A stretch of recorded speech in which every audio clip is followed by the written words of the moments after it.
The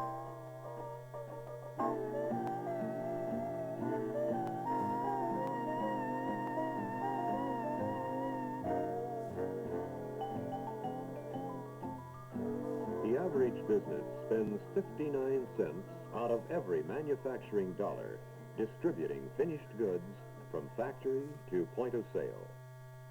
Small wonder that distribution patterns increasingly absorb top management attention. For while these patterns generate imposing costs, they form the vital links by which localized production reaches out to tap the opportunities of widespread volume markets.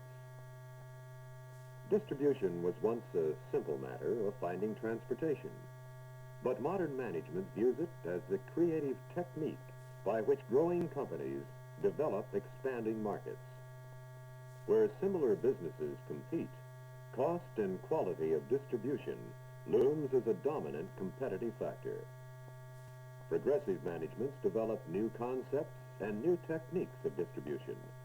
Today, many exploit, and many more are pondering the unique opportunities of distributing goods by air.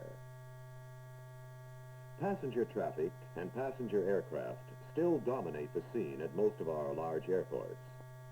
But behind the scene, air freight moves into the cargo holds of passenger planes, and more moves into the fuselages of all cargo aircraft. Air freight volume increases 20 to 25% each year, and each year sees faster and more frequent schedules, increased airlift capacity, and improved ground handling methods. Much cargo moves by air to relieve emergencies, or because of its exceptionally delicate or perishable nature, or because its high value per pound makes transportation costs a minor item. But growing volumes of air freight move as a result of deliberate economic choice, based on new concepts of transportation's role in the total distribution pattern. Raytheon Corporation built its new distribution center at Westwood, Massachusetts, after prolonged and thorough study of the entire distribution setup.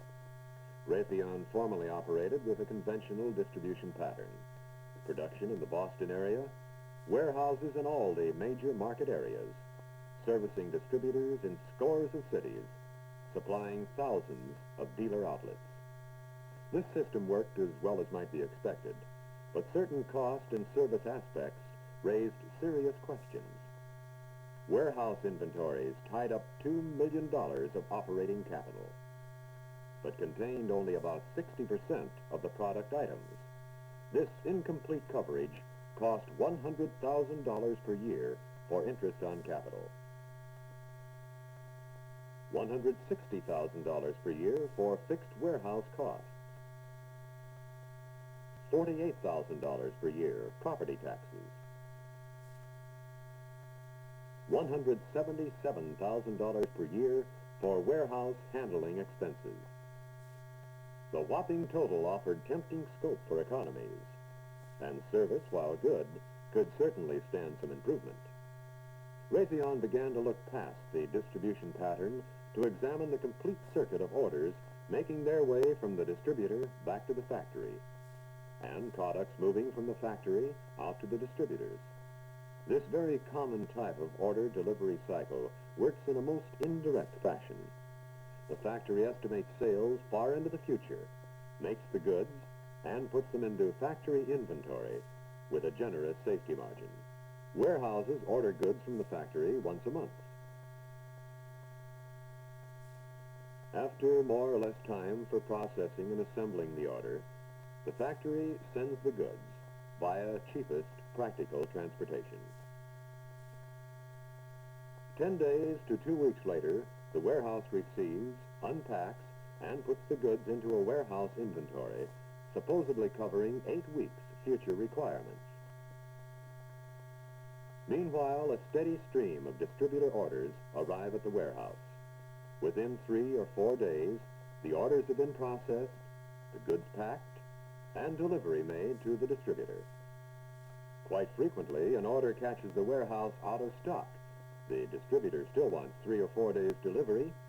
This generates a considerable volume of emergency traffic cutting through and across the normal distribution routine. Notice that from the distributor's viewpoint, the order delivery cycle takes 3 or 4 days, but from the factory's viewpoint, it takes 2 or 3 months. Raytheon set out to build a cheaper, simpler, faster, more reliable, and more profitable distribution circuit. Raytheon executives began by setting up an imaginary, ideal order delivery circuit. Distributors would order replenishment stock and special order items direct from the factory, not by mail, but by wire. The factory would inventory 100% of the produced items. Order processing, packing, and shipping would go on a same-day basis. Transportation would go from a 2-week to a 1-day schedule. What would formerly be an emergency order would now fit right into the routine. The entire order delivery cycle would require no more than 3 days from the factory's viewpoint as well as the distributors. Raytheon made careful studies comparing the ideal system with the existing system from the standpoint of effect on profit. Cost studies favored the new system. Technical studies showed its practicality. Raytheon began phasing the new plan into operation. Here's how the new order delivery system works for a distributor in Oakland, California. When the distributor makes a sale, the clerk removes pre-punched inventory cards from each packet. The cards go into the box along with pre-punched special order cards. Each day, all special orders and replenishment cards go on direct wire equipment for transmission literally with the speed of light to the Westwood, Massachusetts Distribution Center. Today's electronic order transmission systems work at practical cost, clip whole days off the order delivery cycle. Automatic office machinery cuts order processing time down to a matter of minutes, prints all necessary documents, eliminates internal delays. Merchandise to fill orders comes out of stock about an hour after transmission of the order by a distributor. Orders generated in Oakland in the morning leave the shipping dock at Westwood, Massachusetts late the same afternoon. At Boston's Logan Airport, outbound goods go aboard evening air freight flights. Air transportation provides the key link in high-speed order delivery cycles, bringing every major city within range of overnight shipping from Boston.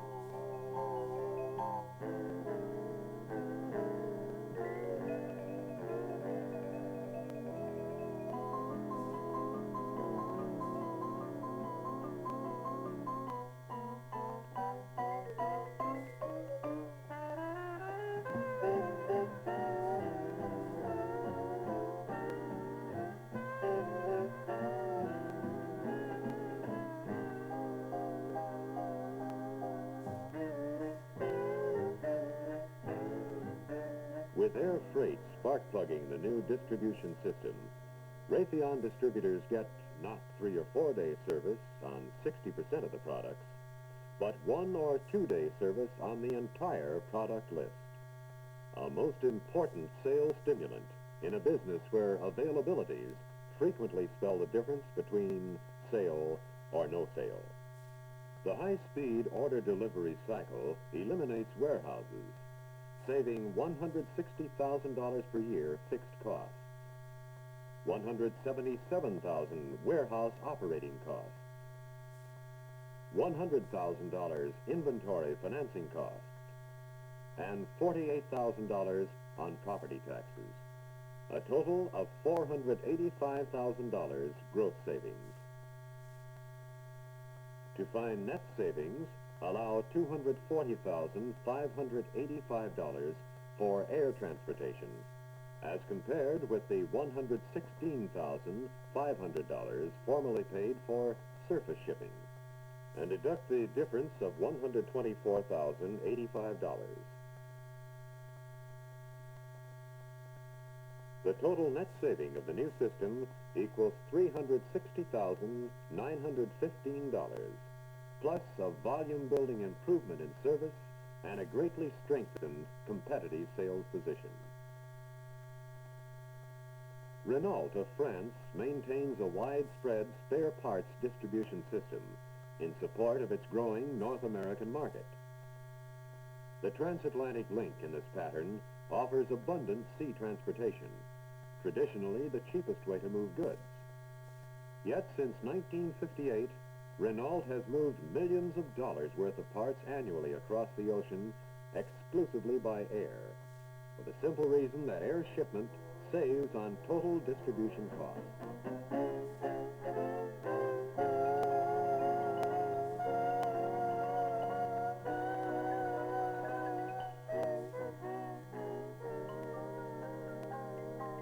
Savings begin in the shipping rooms at the Renault factory.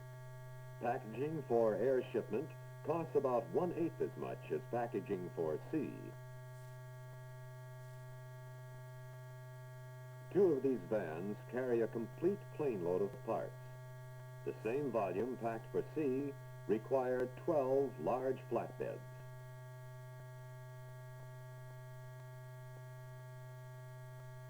Parts with little or no packing make the journey quite safely by air. Transportation damage has been reduced by 90%, saving close to $5,000 per 100,000 worth of parts. 3 flights a week carry the entire parts traffic formerly moved by land-sea combination and by emergency air freight shipments.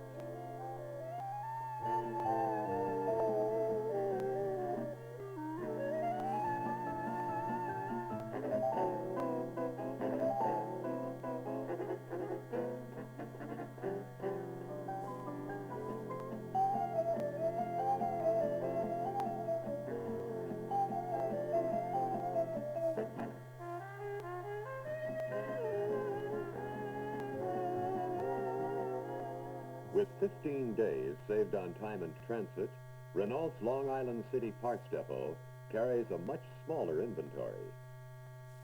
Air transportation saves $3,500 on uncrating and crate disposal and $3,000 warehouse space and personnel costs on every $100,000 worth of parts handled. Every part in Renault's New York depot crossed the Atlantic as air cargo. Smaller, faster-turning warehouse inventory saves $2,500 per 100,000 on inventory finance costs. In Renault's case, slow, cheap transportation led to large, slow-turning inventory, expensive damage in transit, and excessive total costs. After the change to air shipment, Renault saved $3,100 on packing, on every $100,000 worth of parts handled, $5,000 in damage, $3,500 for unpacking and crate disposal, $3,000 warehousing costs, and $2,500 inventory financing, a gross saving of $17,100. Transportation costs increased by only $8,500, leaving a net saving of $8,600 per 100,000, 8 6/10% of the factory value saved in handling this multi-million-dollar annual traffic.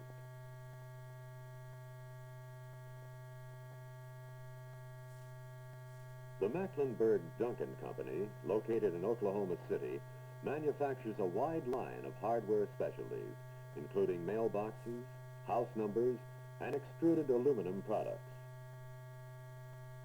The company distributes from the factory directly to 35,000 retail outlets throughout the country. Mecklenburg-Duncan uses no wholesalers, no branch warehouses. A very active sales force maintains contact between company and dealers. Salesmen write and transmit over half the orders. Dealers send the rest direct. This dealer in Swansea, Massachusetts, will receive his goods just as quickly from Oklahoma City as though ordered from a nearby wholesaler.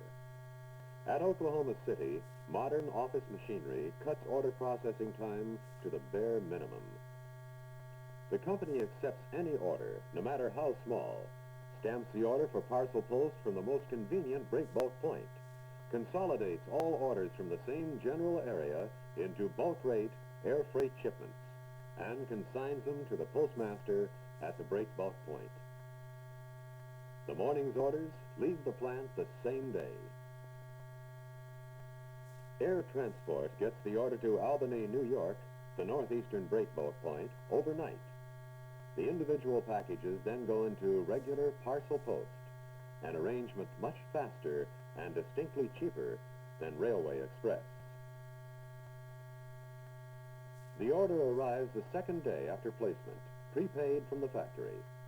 The dealer gets fast service, and Mecklenburg-Duncan avoids the cost of a complex distribution system. Distribution by air finds favor on solid economic grounds with more and more businesses each year. National Twist Drill cuts order delivery lead time on all special order items. Park Davis meets ever-shifting demand patterns for vaccines and pharmaceuticals, saves days of precious shelf life. American Optical pioneered much of the theory and practice of high-speed order delivery cycles, chose air freight to ship spectacle frames, semi-finished lenses, and eye safety devices to obtain a substantial savings on the total cost of distribution. Thomas Strahan Company of Chelsea, Massachusetts finds air freight the key to Midwestern markets for fine, custom-made wallpapers. Montgomery Ward slashes inventories, avoids heavy obsolescence costs by air shipping ladies' clothing nationwide from a central stock in Chicago. Ampex ships direct to dealers, enjoys the savings from elimination of branch warehouses. Cole of California cuts order delivery time on swimsuits, avoids heavy speculative manufacturing, competes successfully in distant markets.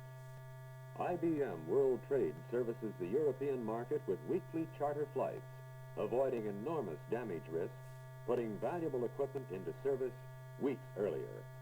Tektronix of Portland, Oregon manufactures fine test equipment to order, uses air freight to slash total lead time. Polaroid Corporation keeps up with mushrooming demand by air freighting products out, drastically cutting stock in transit, distributor inventories, and order delivery cycles. As jet passenger planes come into service, more and better air freight capacity becomes available. The jets carry up to 10,000 pounds each in belly holds. Within the next few years, all cargo jets will cut air freight operating costs in half as compared to the most efficient piston engine freighters. New ground handling systems will load or unload entire planes in a few short minutes. With such equipment, air freight tariffs will continue their already constant decrease. As more and more distribution systems take to the air, sales outlets will become accustomed to fast service, intolerant of back orders.